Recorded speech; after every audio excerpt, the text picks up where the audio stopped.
develop a new concept in military hardware, the guided missile. Work was also progressing in a new electronic technology, radar. Dr. Simon Ramo and Dr. Dean Wooldridge were hired by manager Dave Evans to head these projects. They, in turn, began to aggressively recruit the top scientists and engineers in the country. Together, the group carved out the framework of electronic marvels that molded the company into what it is today. In 1948, the Aircraft Division received an $8 million contract to equip 200 Lockheed F-94 fighter aircraft with radar. At about the same time, the radio department saw their designs result in a production contract for the Falcon, the first operational air-to-air guided missile. A smaller and more sophisticated missile than any in the Air Force arsenal.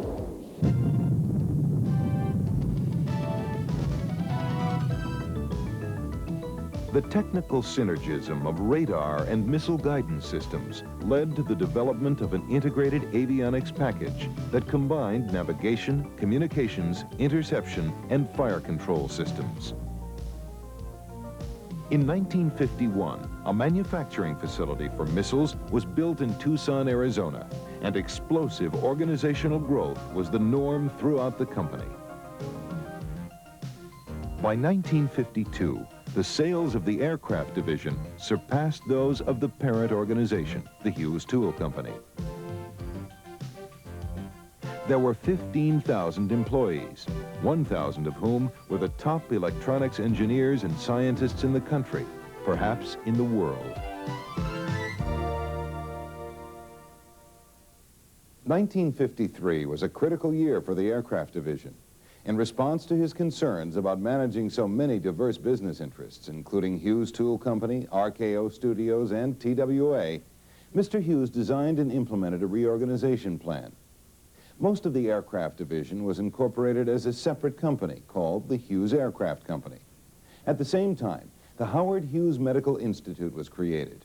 This not-for-profit foundation was established to provide funding for medical research. Early in 1954, Lawrence A. Pat Hyland was persuaded to leave the Bendix Corporation and join the new company as general manager.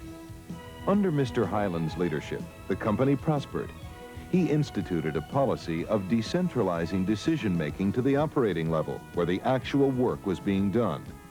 He also encouraged the sharing of technical information throughout the company.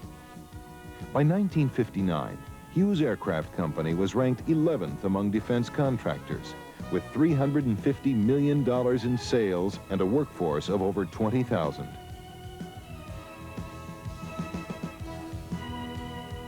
That same year, the company produced its 30,000th Falcon missile and the world's first operational laser. The late 50s and early 60s were a time of changing defense priorities. In response to this turnaround in business, Mr. Hyland adopted a new strategy. He increased spending for company-funded research and development.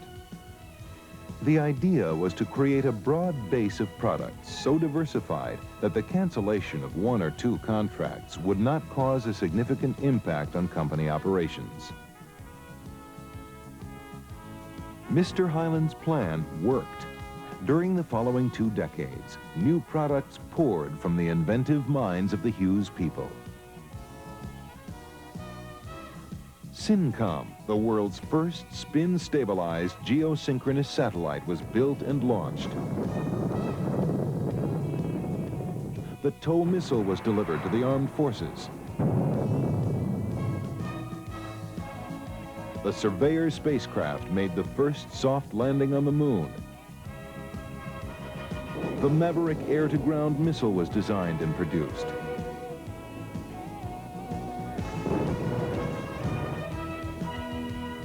The laser, a laboratory curiosity in 1959, became operational in a variety of rangefinders, target designators,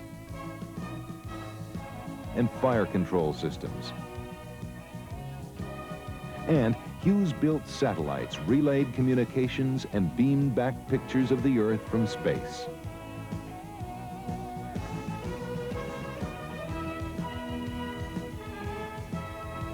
By 1980, no one program accounted for more than 6% of the company's business, and the 10 largest programs accounted for less than half of the company's sales. Howard Robard Hughes, Jr. died in 1976, leaving a legacy very much in evidence today. Inventiveness, dedication to excellence, and the courage to respond to the most difficult technical challenges. Hughes Aircraft's success was nurtured by the actions Howard Hughes took during the formative years in the company's history. In 1985, the Howard Hughes Medical Institute divested itself of ownership in the Hughes Aircraft Company, accepting a bid of more than $5 billion for their interest. The Hughes Aircraft Company thus became a part of the largest business enterprise in history, General Motors Corporation. There is no end to this story. Even as you watch this program, the men and women of Hughes are designing, producing, and testing a new generation of quality electronic hardware and software. Wherever there is technical innovation, the Hughes logo will be prominently displayed.